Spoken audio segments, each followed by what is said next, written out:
Welcome to Industry Focus, the show that dives into a different sector of the stock market every single day. Today is Tuesday, March the 26th, and we're talking consumer goods. I'm your host, Shannon Jones. I'm joined via Skype by Foolish contributor, fresh off of his weekend cruise ship, Dan Klein. Dan, how is life treating you? Poorly, it sounds like. I promise to not make you laugh, but Shannon has a bit of a cold, so laughing, she's going to cough. My world is still a little bit wobbly. A lot of people get sick on a boat. I have trouble after I get off the cruise. For the next couple of days, my world is a little bit sloshing around. You know, I have to say I fall in the same category. After I get off a cruise ship, I'm usually a little wobbly. I figured it out. It was my caffeine intake. We'll have to do a follow-up show on how to avoid that for all of our listeners who take cruise ships, because I deal with the same thing. But glad to have you back on land. About cruise ships maybe next month. So if you have any cruise ship questions, send them to us. Tweet at us, whatever it is. Yes, would love to have that. And yes, we will definitely do that. But I'm excited, Dan, that you are back on land, because today's show is about covering some of the bigger headlines and some of the bigger names out there that a lot of our listeners have been asking about. So let's kick things off with the first story. And of course, that comes from none other than Amazon, of course, ticker symbol AMZN. So reports have come out over the past week, primarily, of Amazon's newest profitability push, which has really been ramping up on its, for lack of a better term, crap on its website. Dan, what exactly is this crap on Amazon's website, and what is it that they're actually attempting to do here? Now, I am someone who has bought a ton of crap from Amazon. We've talked about in other shows that, sometimes I get package notices from my building and it's like a mystery. Like, what did I order? Is it something I actually need? But they're not talking about that. Amazon unofficially uses the term crap for can't realize a profit. That's an item that just no matter how they ship it, it's just not going to work. So picture something heavy like a bottle of water, or something that's like both fragile and not very expensive. A bag of Doritos is really awkward to ship. So if I decide at 2 a.m. I need Doritos 2 days from now, Amazon is trying to either very much downplay those items by not allowing ads for them, or just not taking them anymore, because there's simply no way to make money on them. Exactly. And so really in 2018, you saw Amazon starting to push back on a lot of these vendors, saying you need to rethink your pricing. Now we've got word that not only are they saying rethink your pricing, but you're no longer going to be able to have ads. You're not going to be able to pay for ad space on our site if your products are not profitable for us. And what's so interesting is when you look at their ad business, Dan, it's not like the ad business is struggling by any means. Ad sales actually doubled in 2018, totaling over $10 billion. For 2019, you've got some analysts saying that could jump 50 to 60%, and could even at one point, their ad business could even surpass the more lucrative AWS, Amazon Web Services, by 2021. So it's not necessarily like the ad business is struggling, but what's really behind this, Dan? Well, I think the ad business gives them some leeway. If there's a product that would be break even or lose a tiny bit of money, but it's being advertised and that pushes it overall into profitability, Amazon might be ignoring that. They haven't explained exactly sort of what hits this list. The other thing they've done is they've pushed back to vendors and they've taken certain items and said, we're not going to fulfill these anymore. These aren't going to be Amazon Prime items. You're going to fulfill them. And what that does is it sort of forces the vendor to look at the pricing and say, okay, now I have to bear the cost of shipping. Now I have to deal with all this. And it's going to force some prices higher. This is really just Amazon doing what any store does. If you walk into a grocery store, are they going to devote an end cap to something that they only make a couple of cents on? Or are they going to devote an end cap to a high margin product, or a product that's sort of a gateway to others? If you buy chicken broth, well, you might need noodles and carrots and who knows what else. But Amazon has a harder time doing that. If I buy a bag of Doritos, I'm not necessarily going to buy 16 other things with it. I might take advantage of being a Prime member and just buy a $2.99 bag of chips, then they're going to lose money. So that's kind of the motive of all this, is really just to right size some of their business. But yet still, I think you're seeing, or at least hearing the headlines about this, just because Amazon really has been touted, and they've really been all about creating this frictionless shopping experience, whether that's from a vendor's perspective or from a customer's experience.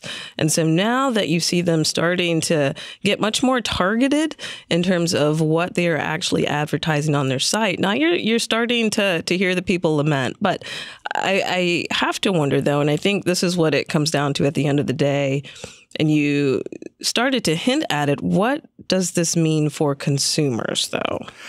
It's bad. So Amazon has over 100 million items available for Prime. So let's pretend this gets rid of 2% of the items. It's not going to be a disaster. It's not like you're going to go onto Amazon and be like, I want shampoo, and all of a sudden they don't sell shampoo anymore. But you might find that they don't sell shampoo in the exact size bottle you want it, or in the brand of your choice, they only have certain sizes or certain availability. And that can happen in grocery stores. You know, if you go to a grocery store, they're only going to have that double big size box of cereal for certain brands. So again, it's going to impact consumers because some things that were very, very cheap are probably either going to go away or get more expensive. But I don't think your average person is really going to notice. It's a lot like grocery store pricing, where it's just kind of something you don't think about that often. I agree. I mean, I think you will have some immediate pain for some shoppers, but ultimately the shoppers that are coming to Amazon are really coming from a convenience standpoint, and they're willing to pay a little bit more just to have that box show up at their doorstep within a day or 2 days. So I don't see this being a huge problem for them, but will definitely be something to watch moving forward.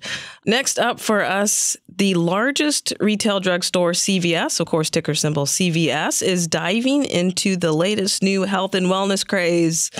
That is none other than CBD. That's right. CVS has started selling hemp-derived CBD in several of its stores, with plans to expand with its partner, the cannabis producer Curaleaf Holdings, and that's ticker symbol CURLF. Dan, what can you tell us about this budding new relationship? You see what I did there? See, I did. So this is a toe in the water. This is 8 CVS stores, and they're only selling topicals, meaning that they're not entering the other major category for CBD, which is edibles. It's also important to recognize that while there's a lot of, let's call them purported, maybe in some cases proven medical benefits for CBD, this is not a drug. This is not marijuana. Shannon, you've covered this more. Maybe you can explain the exact differences. Exactly. So this is CBD. It's coming from hemp, not the marijuana plant, a cousin of the marijuana plant. And hemp, more specifically, was made legal thanks to the 2018 Farm Bill that was signed into law back in December of last year. So now all of a sudden, and actually a little bit sooner than I thought that it would, you're seeing this flood of these hemp-based CBD products. It does not contain THC. THC is what is known as kind of the psychoactive agent behind the high of marijuana. This is completely separate. It's just CBD. And as you mentioned, Dan, this is really just topicals, lotions, creams. Certainly is interesting because you could see how it could open the door for edibles. Canada is planning to open the door to edibles for marijuana. Of course, they've already legalized adult use recreational marijuana, but the edibles is the next component. Of course, the U.S. is much further behind, but at least for CVS, they're getting out early on this CBD craze, specifically partnering with Curaleaf with a lot of these topical creams and ointments. And clearly there's a demand. So I live in West Palm Beach, Florida, and Florida has sort of loose standards on this. There is a CBD store, maybe not on every corner, but there's at least 4 or 5 of them within a couple mile radius of downtown where I'm sitting right now. So this is CVS saying, if people want this, we're not going to give it up. It's many ways like the supplements and additives and other things people take that are not necessarily proven science. You know, taking ginkgo biloba might help your memory. It might not. And I think there's a lot of that with CBD, that this is CVS saying our customers are going to get this product. We should have them get it from us. At least they'll sort of know that it is what it's supposed to be. They'll have more of an idea of how it interacts with other things. It's a very smart play as long as they take it very slowly and very carefully, because you're going to see CBD at the mall. You're going to see CBD in a lot of places. So why not CVS? Exactly. And with Curaleaf is the first announced partner. It would not surprise me if CVS decides to add a lot more brands that are out there, some with much higher brand appeal even. So Curaleaf was at least first out of the gate with partnering to get this into CVS stores. The question that I have, Dan, is do you think this makes sense? You and I have talked before on the show about CVS being a company in transition. Do you think this plays in well with this whole concept that they're trying to build? I think the challenge is CVS is trying to build its brand around health. And, you have CBD, which, again, I understand. Please don't send me the tweets. There's some research that says it works for certain things. There's people who absolutely swear by it. But I think it's fair to say the science is still out. We're not entirely sure what the impact of this is. So in many ways, it's like CVS selling, caffeinated products. Are there benefits to caffeine? Absolutely. Can too much of it hurt you? Sure. So it doesn't fit the wellness message entirely. On the other hand, there's people who think this is a curative product. So as long as CVS sort of doesn't make those claims, like if they put out CBD and says it's going to cure whatever, well, that's not great. But if they leave it like the way they market, say, vitamin C or any other vitamin, and people have their beliefs in what it does, then I think it can still fit that motif. Yeah, I think for CVS, personally, I think this does fit well into this rebranding that they're attempting to build right now. And they want to be the one-stop health and wellness shop for anyone. And so I think adding in CBD, your consumers want it. Yes, the verdict is still out in terms of all of the benefits, but there are some benefits to CBD that we do know about. And really, the research is just beginning thanks to the 2018 Farm Bill. So I think there'll be a lot more that comes out, but I do kind of like to see that they are being aggressive in trying to build out this whole health and wellness concept in terms of store branding. What's interesting to me, though, is, of course, on the marijuana side with Curaleaf. So Curaleaf, of course, being the first right now to supply this major supply deal with a retailer of this magnitude is significant. You mentioned Florida being a huge market. Curaleaf has a lot of dispensaries in Florida. This certainly expands their retail footprint a lot further. And like I mentioned, it certainly opens the door for edibles should that ever come to market. But all in all, the CBD market opportunity is huge. Some analysts are actually pegging the market as much as $22 billion by 2022. For a company like Curaleaf that only made maybe a few million in 2018, you can see the long growth runway here. So I like the strategy here in terms of Curaleaf actually having long-term competitive advantage. That's kind of a question mark for me. But I do like ultimately this play that CVS is trying to brand itself as a health and wellness shop and is a one-stop shop for many too. Well, for Curaleaf, this is a no-brainer because this gives it ultimate brand credibility. And one of the reasons I've never used a CBD product is I don't want to say every CBD store is kind of sketchy, but most of them sell pipes and bongs and other things that have valid uses but are also drug paraphernalia. So I'm not necessarily walking into that shop to find out if taking CBD would calm my nerves or be good for my stomach or, help my cat sleep better, or some of the many things it's used for. So for Curaleaf, this puts their product in front of people who would never walk into the places where CBD is being sold now. And that's where CVS has to be careful. They're lending their name to something. It's in many ways like, back in the 80s, when or the early 90s when I went to college, you could walk into a CVS and buy those pills that helped you stay up later so you could study more. And it later turned out that those were very bad and we shouldn't be taking those. CVS takes a little bit of a hit. So that's why they're going slow here.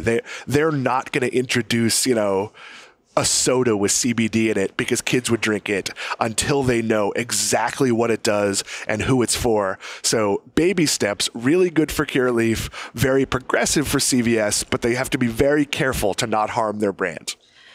And even more interesting is that CVS is not the only retailer going after CBD. We've also got some other, I guess you can call them high-end luxury retailers as well, Dan, also jumping in on the craze.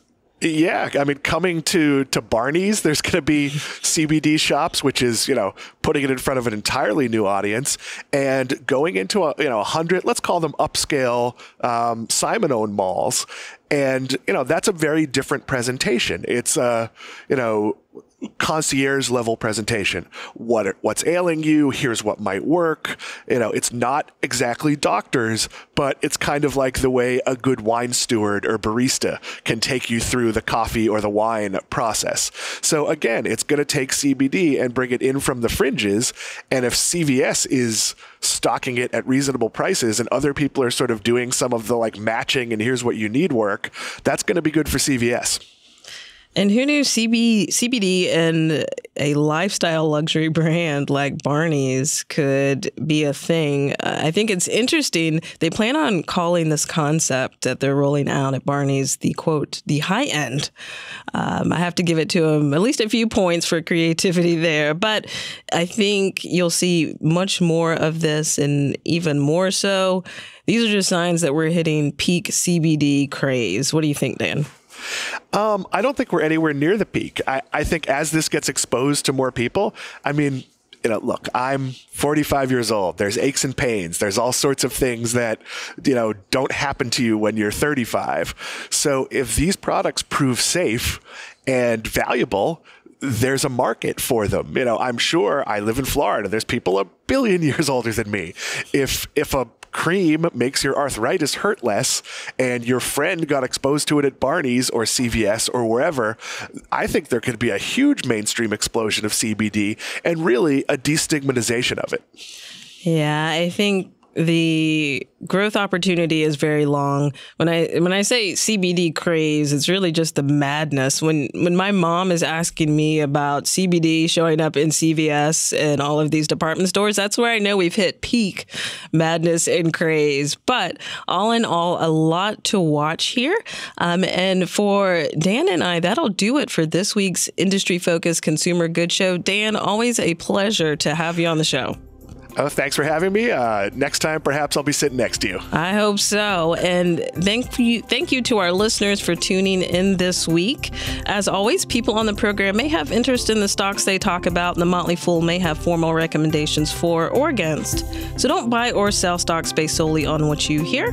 This show is being mixed by Austin Morgan. For Dan Klein, I'm Shannon Jones. Thanks for listening, and Fool on.